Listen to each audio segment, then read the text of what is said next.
Good morning, students. So, in our chapter number 7, after the discussion of AC circuit with resistor only, AC circuit with inductor only, and now we will go for our third theory of 4 mark, that is AC circuit with capacitor only, जिसमें हमें 4 marks के question में 4 points explain करने, that is first equation of current, number 2 phasors of voltage and current, number 3 instantaneous power, and number 4 average power over a full periodic cycle. Okay, तो जो अब तक किया है उसी को वापस करेंगे। ओके, तो देखिए यहाँ पे कि एक एसी सप्लाई जिसका voltage V is equal to Vm sin omega t AC voltage है, ये तो अपने चैप्टर में फिक्स है, यही लेंगे हम। ओके, उसके साथ एक pure capacitor which stores the electric charge, उसको कनेक्ट कर दिया।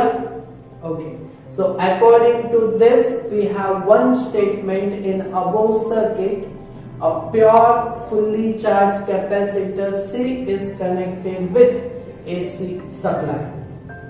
ओके, तो जिसका voltage AC voltage V is equal to Vm sin omega t है। ओके, अभी हमें क्या करना है, तो पहले करंट का इक्वेशन यहाँ पे करेंगे हम। ओके, तो वोल्टेज से करंट में हमें जाना है, तो हमने क्या किया था कि जब फर्स्ट थ्योरी था रेजिस्टर में, तो वहां पे V is equal to IL consider किया था, वहां से I को सब्जेक्ट बनाया। In our next theory inductor, उसमें potential between two ends of inductor was given by according to the chapter number 6 V is equal to L di by dt। और अब यहाँ पे कैपेसिटर है ना, तो ये कैपेसिटर में जो वोल्टेज रहता है वो चैप्टर नंबर 2 में डिस्कस किया था। ओके, तो वहां पे डिस्कस किया था कि Q is equal to CV, तो voltage V is equal to Q by C, that is voltage between two plates of capacitor। Okay, तो यहाँ पे वोल्टेज का इक्वेशन हम रखेंगे, मतलब here potential between two plates of capacitor is V is equal to Q by C। Q is equal to CV पढ़ा था ना, तो V is equal to Q by C। Okay, तो यहाँ पे V की जगह पे हम क्या लेंगे, Q by C, that is equal to Vm sin omega t। यहाँ से हमें करंट को सब्जेक्ट बनाना है, करंट का इक्वेशन लाना है, तो यहाँ पे करंट तो है नहीं, तो हम क्या करेंगे, पहले चार्ज को सब्जेक्ट बना लेते हैं। ओके, तो Q Vm इंटू C और साइन ओमेगा t। ओके, अभी थोड़ा लॉजिक दबाओ कि current that is I, chapter number 3, and current is given by I is equal to dq by dt। तो ये जो चार्ज है उसका with respect to t differentiation करेंगे बोथ दी साइड। ओके, तो बोथ दी साइड अगर with respect to t differentiation करते हैं, तो we will have dq by dt is equal ddt of Vmc into sine omega t। Okay, तो ये dq by dt वो तो current हो गया, तो that is current I is equal to sine function है उसका ही हमें डिफरेंशिएशन करना है, Vm एंड C तो कांस्टेंट है। ओके, तो Vm एंड C वो तो बाहर लिख दिया। ओके, तो अंदर क्या आएगा, d dt of sine omega t मतलब साइन फंक्शन का डिफरेंशिएशन करना है। ओके, तो I is equal to VMC। Okay, और साइन का डिफरेंशिएशन आपको मालूम है, differentiation of sine that is cos, तो we will have cos omega T. Okay, but do not forget with respect to T differentiation किया है ना, तो टी के साथ जो मल्टीप्लाई वो आगे मल्टीप्लाई होगा, इंटीग्रेशन में वो डिवाइड होता है, यहाँ पे मल्टीप्लाई होगा, तो यहाँ पे टी के साथ ओमेगा है ना, तो वो आगे ओमेगा भी मल्टीप्लाई होगा।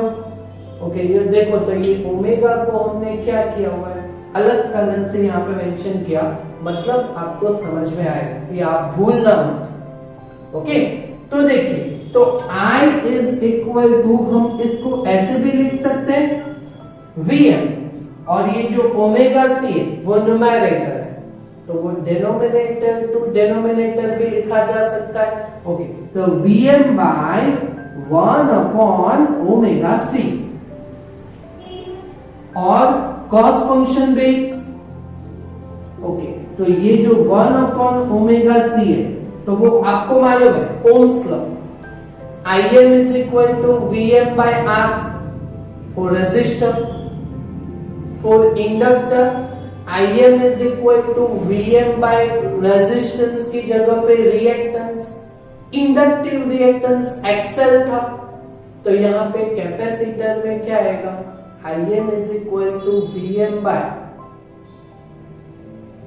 इंडक्टिव रिएक्टेंस की जगह पे कैपेसिटिव रिएक्टेंस बनेगा XC, और XL is equal to omega है, तो capacitive reactance XC is given by 1 upon omega सी।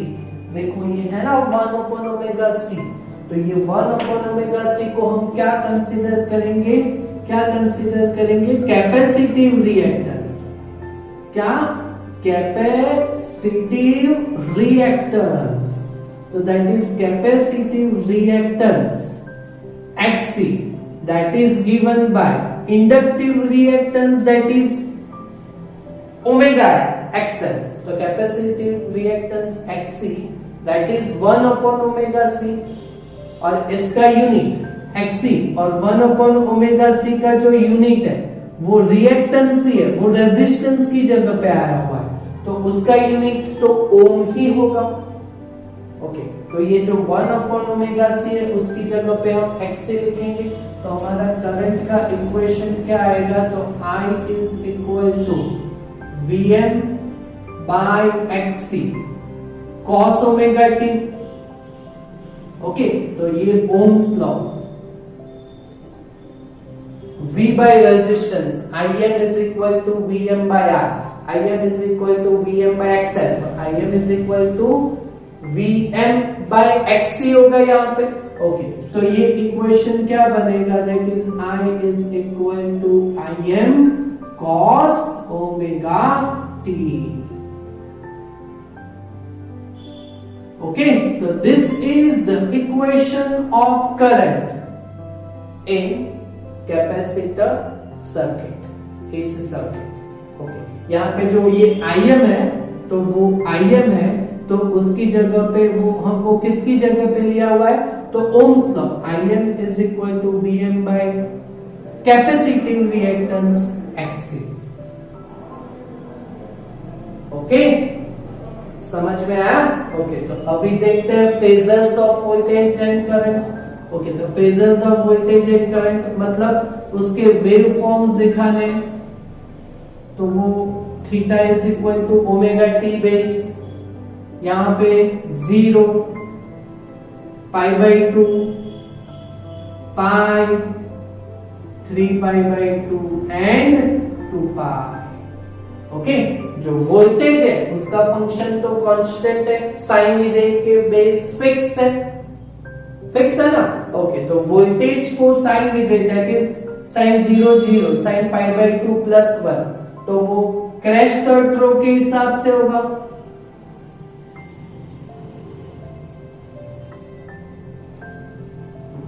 तो वो क्रेस्ट और ट्रो के हिसाब से हमने ये दिखा दिया। ओके, तो ये जो यहाँ पे मैक्स ये वोल्टेज का वेव फॉर्म है, साइन फंक्शन क्रेस्ट एट रो, और यहाँ पे इसका मैक्सिमम पिक वैल्यू है, तो that is called Vm। Okay, अभी हम दिखाएंगे करंट को। अच्छा, शांति से समझिएगा कि यहाँ पे जो करंट है वो कॉस फंक्शन बेस है। कॉस का वेव फॉर्म कैसे रहता है, कॉस का वेव फॉर्म कैसे रहता है कोसाइन का, तो वो cos 0 1 मतलब +1, तो वो डायरेक्ट ऊपर से स्टार्ट होगा। इंडक्टर में देखा था माइनस कॉस फंक्शन था, तो cos 0 1 बट माइनस था तो -1, सो वो यहाँ नीचे से स्टार्ट किया था करंट। यहाँ पे प्लस कॉस फंक्शन बेस है, तो करंट cos 0 1 मतलब +1 डायरेक्ट मैक्सिमम से स्टार्ट होगा। ओके, तो यहाँ पे देखिए पॉइंट्स रखते हैं करंट के लिए। cos 0 1 मैक्सिमम, cos π/2 0 मैक्सिमम 0, वापस मैक्सिमम ऑन नेगेटिव साइड, वापस 0 और वापस मैक्सिमम ऑन पॉजिटिव साइड। तो ये करंट का वेव फॉर्म अगर हम ऐसे ड्रॉ करेंगे तो वो कुछ ऐसे बनेगा।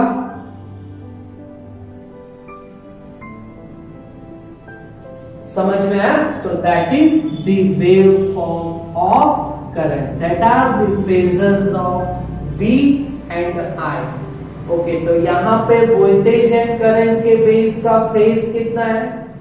रेजिस्टर में साथ में चलते थे तो नो फेज, सेम फेज में थे, no phase difference, delta is equal to 0। Inductor में करंट माइनस में था, मतलब π/2 जितने फेज पे, तो इंडक्टर में करंट लैग था π/2 जितने फेज से। अच्छा देखो, अभी करंट यहाँ पे पॉजिटिव में डायरेक्ट +1 चला गया होगा, तो π/2 जितना लीड करेगा आप करंट, इंडक्टर में current was lost by the phase of lag हुआ था। लैगिंग का मतलब मालूम है ना, पीछे रहा था 90 डिग्री जितना, π/2 जितना। अभी इसमें करंट π/2 रेडियन जितना प्लस में चला गया, मतलब यहाँ पे करंट लीड किया ना कैपेसिटर में, तो वो स्टेटमेंट यहाँ पे अगर हमें देना है तो कैसे देंगे, thus in AC circuit of capacitor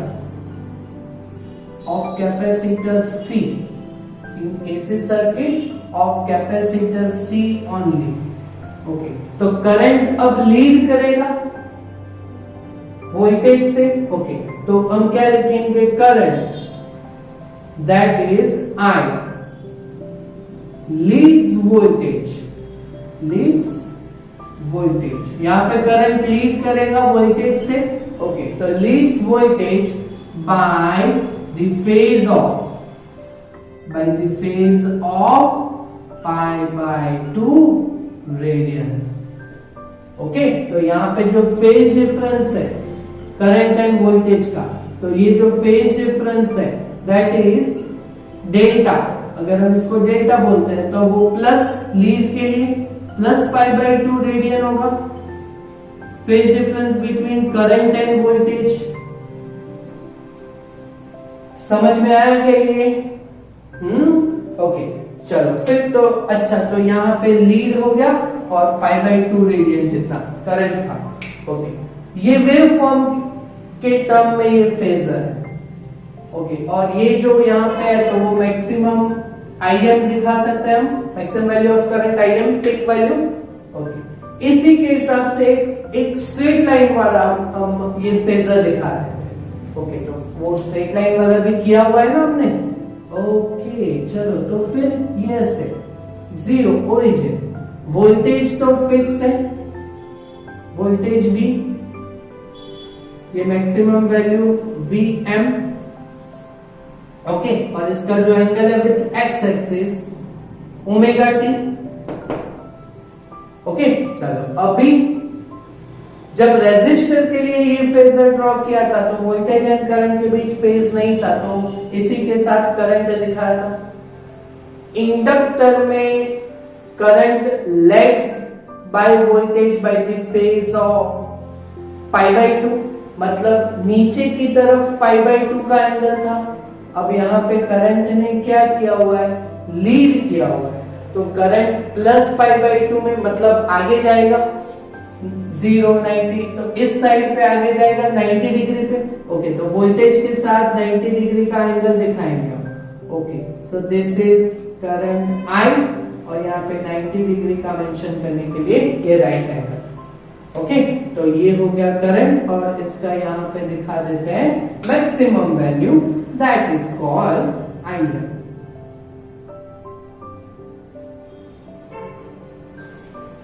clear? समझ में आया क्या ये फेजर? ओके, अभी इंस्टेंटेनियस पावर। अच्छा, पावर का डेफिनेशन है दैट इज अपना वोडाफोन आइडिया। ओके, तो power P is equal to Vodafone idea.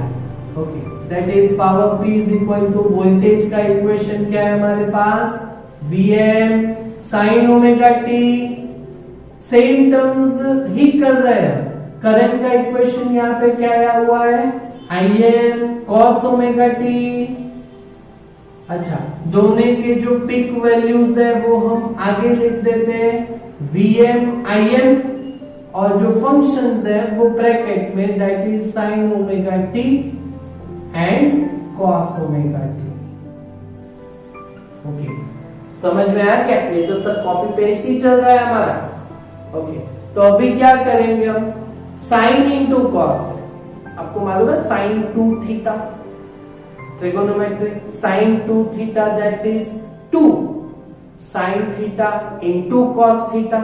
तो sine theta into cos theta है, तो 2 चाहिए ना, तो हम क्या करेंगे, 2 डिवाइड और 2 मल्टीप्लाई करते हैं, dividing and multiply by 2, so Vm Im divide by 2। Okay, तो in bracket 2 sine theta sine omega t into cos omega t, and sin omega t into cos omega t, that is sin 2 theta sin 2 omega t. Okay, so instantaneous power will be given by Vm Im by 2 and sin 2 omega t. So this is instantaneous power.